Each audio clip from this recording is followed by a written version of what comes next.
Shalom, shalom. I want to start by giving all glory, honor, and praises to Yahweh, Bahashem, Yahushai, Bahashem, Makakodash. Double honors to the elders and apostles of Great Millstone and teaching rule well. Peace and salutations be to the hopeful elect. I am Brother Itazawam coming at you with another lesson.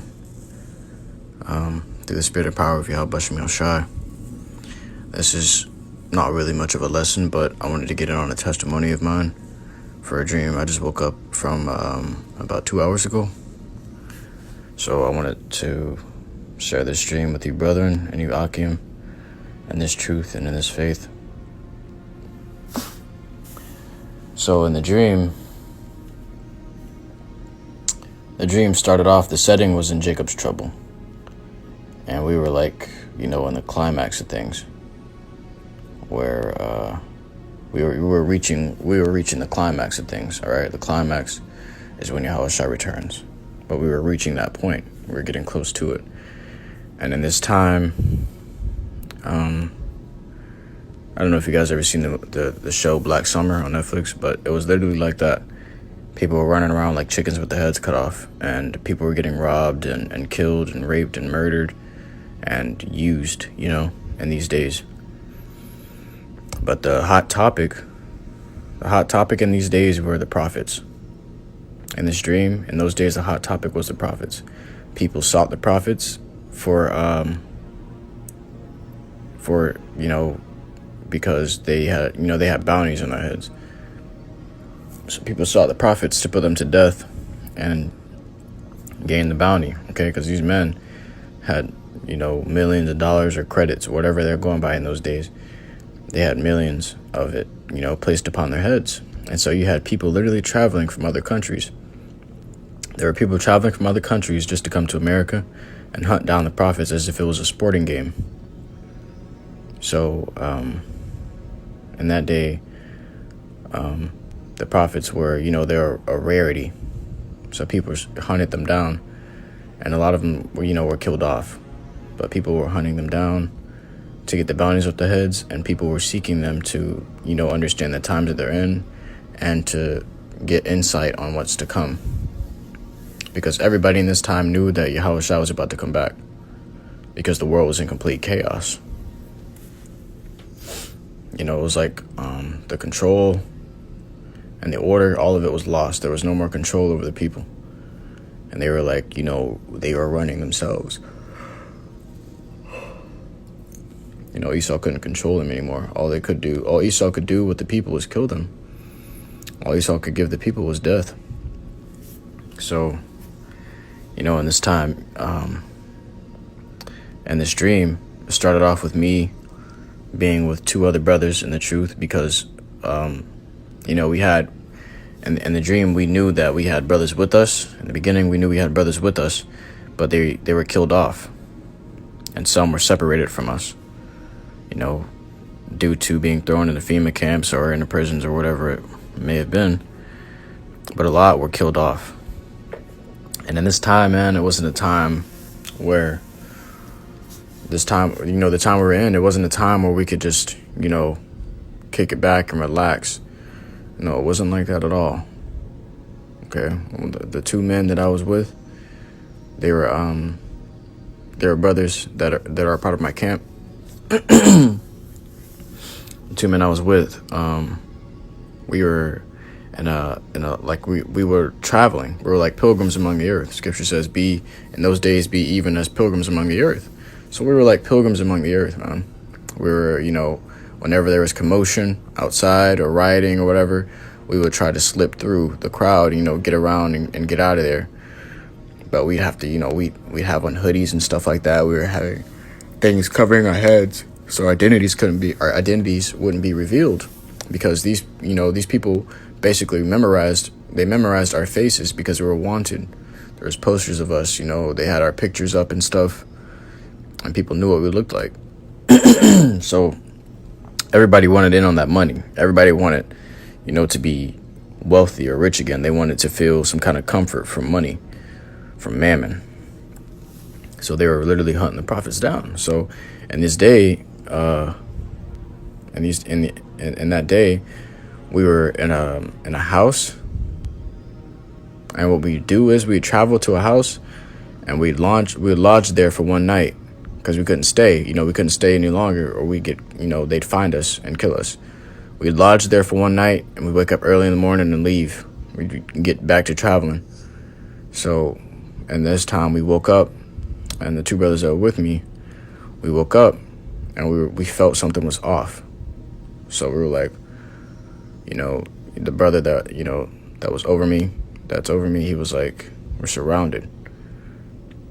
And I'm like, no, you can't be, you gotta be kidding me, we couldn't, that day, man, there was no smiles, there was no giggles, there was no laughter, there was none of that. Scripture says there will be a crying for wine in the streets, and that's what it was. That's literally what it was. All right, as I said before, scriptures, you read them the wrong way, they could be under exaggerated, but these scriptures, they hit deep. The way it's said in the scriptures, it means it 10 times more, So you may think, oh, there's going to be a crying for wine in the streets. People are going to be sad, but, it's not going to be that bad. But when the scripture says there's going to be crying for wine in the streets, literally, it's, if it's written down in the book, it's got to be something huge, okay? It means it 10 times more than what it was, what it seems like. So there was no laughter in that day, no happiness. We were going through it, we were stressing. Our spirits felt sorely afflicted. We were always afflicted. So the brother told me, he said, hey, we're surrounded.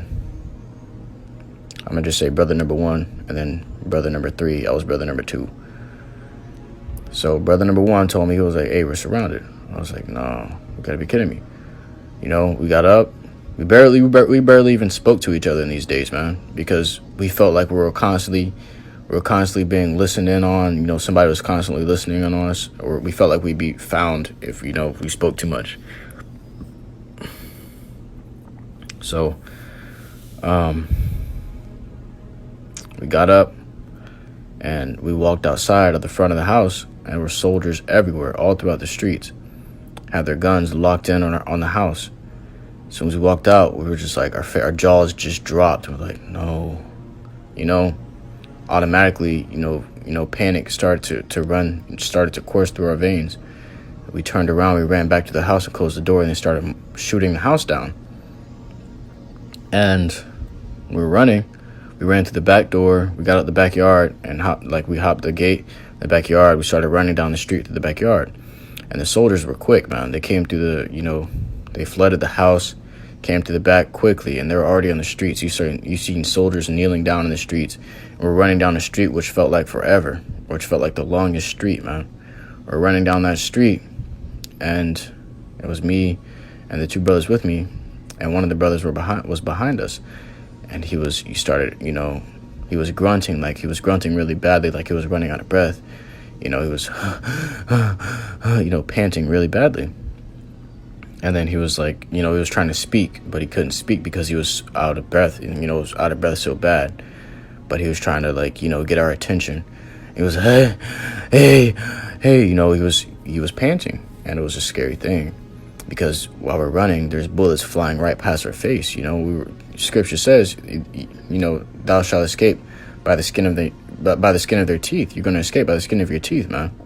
So these bullets were passing us, and they were literally ripping through our shirts, our pants, but they were not touching our skin. They wouldn't touch our body. They were flying right by our cheeks, but it wouldn't touch us. It hit our clothes, but it never hit our bodies, so our clothes were torn. And the brother, he was behind us. He started to panic because he was out of breath. And right when I looked back to check on him to see if he was all right, as soon as I looked back at him, he tripped. And when he tripped, it felt like, what felt like forever, man. He tripped.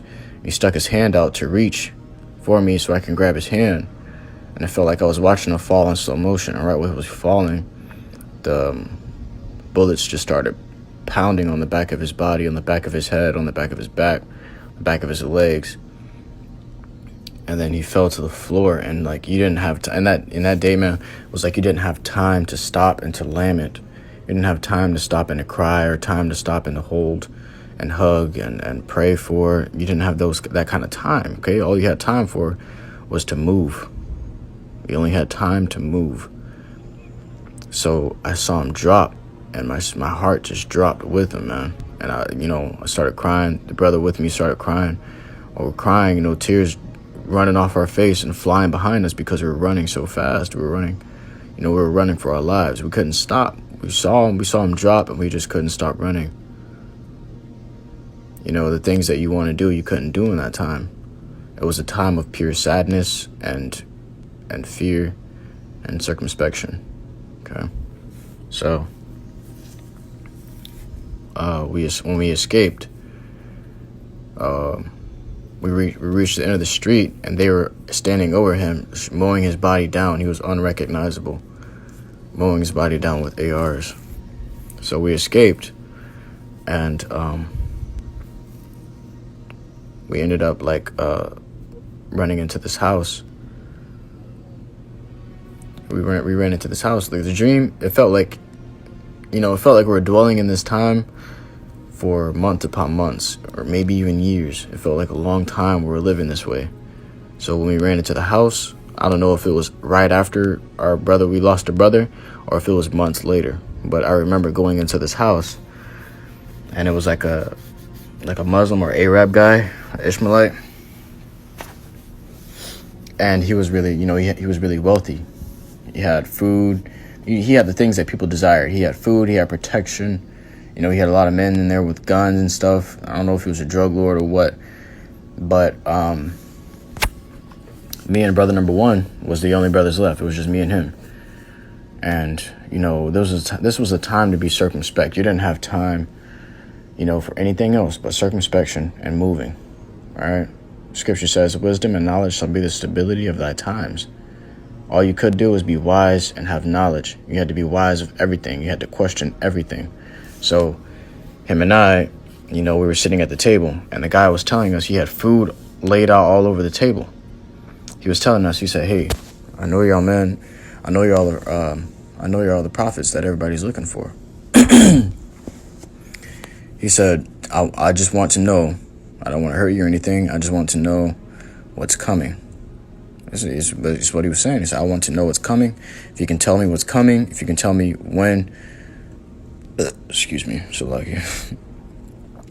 He was saying, if you can tell me when the prophecies are going to unfold, what's the next prophecy, and when is the end, what day is the end, and stuff like that, you can have all this food on the table. Because, man, we didn't eat in days. We haven't eaten in days. And, he was trying to bribe us with food. But we were looking at that food like it was yuck, like it was gross. We were looking at the food like it was dead meat, Because in that day, like I said, you only had time to be circumspect and moving. Okay, so you couldn't lust anymore. You couldn't lust over food. It was just pure sadness. We were sad. The thoughts that were running through our heads were the faces of our brothers when they're fallen. Those are the only thoughts that were really running through our head, and how to survive the next, the next affliction. So we're sitting at this table, we're looking at the food, we're looking at the man, and he's asking us questions, and we're like, no, we don't know what you're talking about. We had quick, short answers, solid answers. Okay, it was always no. I don't know what you're talking about. No, we don't know. I'm sorry, I don't know. They got the wrong man, you got the wrong man, because we were circumspect in that time. You didn't know whether you reach into that turkey and it'd be a landmine in there. You didn't know if you touch that food, you touch a chicken, you can tell them the things that they want to hear. You touch that chicken, he's going to shoot your head off. All right, so we said no. We turned down the food. He was like, okay, maybe you don't want food, but how about my daughters? If I give you my daughters, can you tell me these prophecies? And I turned around, and he had his daughters lined up against the wall, and they were smiling, and they were waving, and they had head covers on, they had modest dresses on, and they were fair women. They were fair women. And we looked back at them, and we looked at them, and then we just looked away, and we were like, no, we don't know anything, okay? Because you couldn't lust. We just couldn't lust in that time. We were too sad. We were too afflicted. There was too much trouble in the flesh for you to say, it was too much trouble of the spirit for you to sit here and give time to the flesh. You couldn't look at the woman and say, wow, she's beautiful. You look at the woman and say, she's trouble. Okay, you look at the food and say, something's not right. All you could do is question things, man, because you were so terrified. Death was at every turn. It was always a trap laid out for us.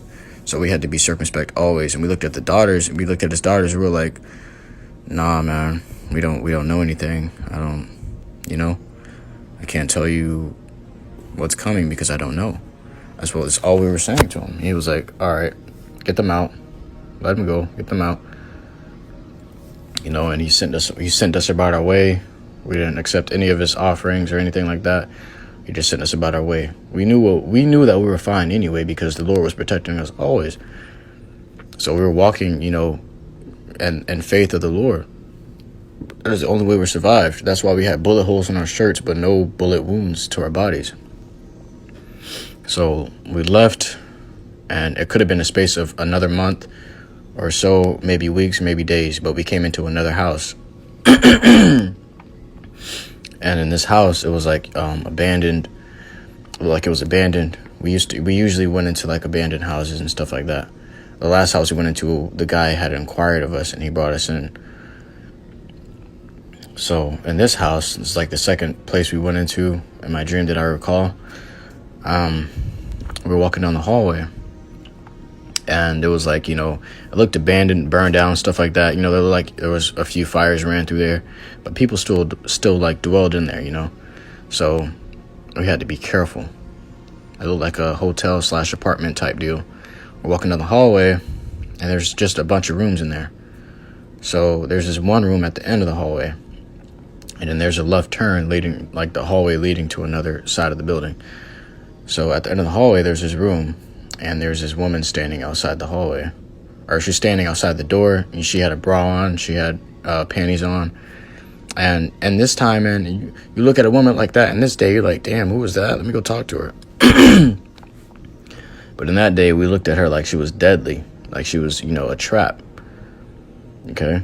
And we were walking, and me and the brother, we didn't speak a single word to each other. All right? We didn't speak a single word. It's like we read each other's minds. We knew what was going on all the time because circumspection, okay? Scripture says to be circumspect. So we were circumspect, man. And we were looking. I looked at the woman, and then I looked behind her, and there was a man, like, peeking behind the door. You can barely see him. All I see was, like, his eyeballs just peeking behind the door and a little bit of his forehead. And I knew that it was a setup from there. And then as we were getting closer, he started coming out a little bit more, like ready to attack right after, we got to the woman. Okay, but if you're in the flesh in that day, you went up to the woman and be like, damn, you beautiful, what's your name? Man, when it came around the corner, came right from behind her and sliced your head off. All right? But we were approaching this woman, with completely calm minds. We knew what was going down. Like, all right, this is a trap, In our heads, it was like we were speaking to each other. We weren't exactly speaking to each other in our heads. It's just like we were already on point. We were like in sync because of how circumspect we were. So there was a dirty pillow on the floor. There was dirt. There was dolls on the floor. There was shoes on the floor. Like everything just looked abandoned. So I picked up the dirty pillow and I threw the pillow. And while the pillow was flying, I was running. And once the pillow landed, it hit the man in the face that was behind the woman. It hit the man in the face, and his entire body came out from behind the door, which he was now completely behind the woman. And right when he came out from behind the door, I ran into the woman and kicked her in the chest, and she flew into the man, and they both fell back. And then me and the brother started running down the left side of the hallway. We started hitting it for our lives. And the brother went into a room. He hid in that room. And then I was looking for a room. I couldn't find one at the moment because I was panicking. I was panting. And I was, adrenaline kicking in.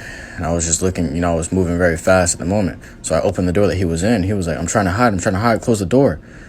So I was like, you didn't have time to say, well, I'm afraid, let me hide with you. You didn't have that kind of time. You didn't have time to say, wait, but I'm scared too. Can we hide together? You didn't have that kind of time. All you had time to do was move and be circumspect. Okay? So I closed the door and I started running down to the other side of the building, down through the hallway. I'm looking for rooms to go into. I couldn't find any, so I finally found a room. And right when I ran inside the room, at the corner of my eye, I seen a dark figure, in the hallway, standing in the hallway. And I knew it was somebody down there. It was like a hunter. I'm telling you, these people were literally hunting down these prophets, man. These people were everywhere. All right, they were setting up traps, all the time. There was always a trap everywhere you turn. So this man's in the hall, and I'm in the room. I'm looking for a place to hide, and I'm looking around fast, fast as hell. You know how you're looking left from right. That's what I was doing. And I ran to the closet, and I climbed the closet door. And I was at the top of the closet door, and it was, I was like, okay, maybe if he comes in, he won't see me at the top of the closet door. I can jump down on his head and bring him to the ground and then escape, but it wasn't working because the closet door was sturdy. It wasn't sturdy enough. It started wobbling and stuff, and then I ended up falling off of it to the floor. And I got up and I was like, okay, I just got to trust in the Lord, man. I can't hide. You can't hide in that room because I was cornered. There was no windows, nothing. I was cornered. If I hide in the room, he would come in, he would slay me. So I said, if I hide in here, he's going to slay me. But if I go out there, I have a chance of escaping. So right when I went out the door to escape, the man was right in front of me. I went outside the door. He was standing like right on the outside of the door, and he was to my left. I turned my head to the left. Right when he was about to grab me, he got yoked into the air. Like he was literally pulled into the air, and he was floating in the air. And I was looking at him, and he was like struggling to breathe. And he was like, please, I'm your brother. I'm trying to help you. I want to help you, But when I was looking at him, it was like something was gripping his neck, but you couldn't see it. It was invisible, but he had a grip on his neck. There was a grip on his neck, like something was standing there. It was like a great big man that was invisible standing there choking this man out because his feet weren't even on the floor anymore. He was literally floating in the air, getting choked out by something I couldn't see or he couldn't see.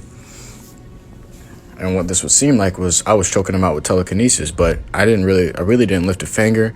Neither did I think about it. It just happened. I just looked at him and he was yoked into the air. He was being choked out and his feet were kicking in the air. And he was like, please, put me down. I want to help, And all I could do was look at him because I was in awe, I was like, whoa, like just looking, I'm like, whoa. My mouth was open and then, splat. Okay, his neck was squeezed to its death and just went like it was crushed. His neck got crushed and then he fell to the floor. And then I looked down to the floor. I seen him on the floor. I looked down and my feet were above the floor. I was floating in the air. And I was like, whoa, I'm flying, I wasn't even, I couldn't even be surprised. I was just like, wow, I'm flying. Cool. Because in that time, there was so much sadness, so much death and pain all around you. Such a serious time, man. It was just, a very terrifying time. That's the time of Jacob's trouble, No time shall ever be like it. No time was ever like it. It was the worst time in the earth, okay? So I'm looking down at my feet, and I'm floating above the air, at least 2 feet above the floor.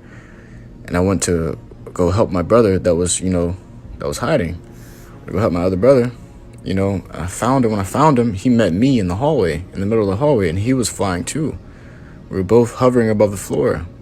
And we seen each other hovering above the floor. You would think, hey, we got spiritual power, yeah, we don't, we made it. It was, you would think it would be like that, but it wasn't like that at all right?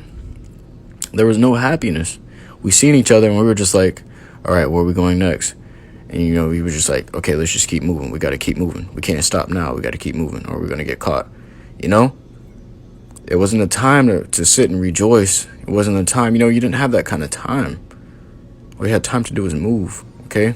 And spiritual power in that day, it wasn't like you get spiritual power and you could keep it. It only came to you when it was time for you to survive. Okay, so when you were at that last breath, you're at that last moment, right before you're about to get taken, spiritual power will swoop in and save you. The Lord will swoop in and save you. You were saved by the skin of our teeth, as Scripture says. So once we left there, we came into another house. Like I said, it could have been a space of a few months or a space of a few days. I wouldn't know. But after we left there, we came into a house and there was an Israelite there. Not just any Israelite, but it was a servant of the Lord. And he was in there. And he was in there. He had like his house, like this place he was in. It was like a really secluded place, a really well hidden place. And we found it. I guess the Lord guided us there. We found it. And also, what I forgot to mention, when I met the brother in the hallway and we were both floating in the air, he had a garment on. And his garment, is the same garment that he has already. And his garment was drenched in blood as if he had already killed a bunch of people. I forgot to mention that, Salakia. But once we left from there, we came into another house where there was a servant of the Lord. And he had a garment on as well. And he had fringes and stuff on his garment. And he had other men in there. These men didn't have any garments on. They were just men that he was teaching. So that goes to show you that in this time, there were still men waking up to the truth. All right? These men were standing against the wall and they were listening. They were like, oh, I understand. There were a few men in there. And when we came in there, we came to the guy that was teaching them. And we were like, hey, we need supplies. Is there anything you can hook us up with? Anything that could help us, into that time? Because in this time, man, it was just a waiting game. All it was a waiting game. It was a game of survival. You had to survive until Yahushua came back. And we knew Yahushua was coming. We knew he was almost there. We just had to survive a bit longer until he got there. So, and it's not like in that time when someone comes to you with weapons and stuff and you're just going to be like, all right, you can have my life. Just take it, man, because I'm going to the Lord anyways. It wasn't like that. It was like in that time, adrenaline overtook you and you just started running. You had no choice but to run and try to escape for your life. So, we came to the guy. We were talking to him. He was like, we were telling him we needed supplies. He said, sure, take what you need. I have supplies over here. He had like cloaks and stuff and weapons and stuff like that. So I went over to I grabbed this sword. It was a beautiful sword. It was really a past sword. It was a black sword and it had silver designs in it and like extra blades on it and stuff. And I was like, wow, this is nice. I couldn't look at it, and get excited like I would now. I would just look at it and say, okay, I'm taking this one. There was no smiles. There was always a straight face. It was always a straight and serious face. I said, okay, I would take this one. And then I put the sword down and I was grabbing this cloak. It was like a blanket. They weren't actual cloaks. They were just blankets. And I had wrapped myself into the blanket. While I was wrapping myself up in the blanket, the servant of the Lord that we ran into, he was talking to one of my brothers. He was like, hey, man. He was talking to brother number one. He was like, hey, you guys should just kick it here with us, man. Help me teach these men, stuff like that. Just, dwell here with us. It feels more comfortable to have more brothers around, da-da-da-da-da.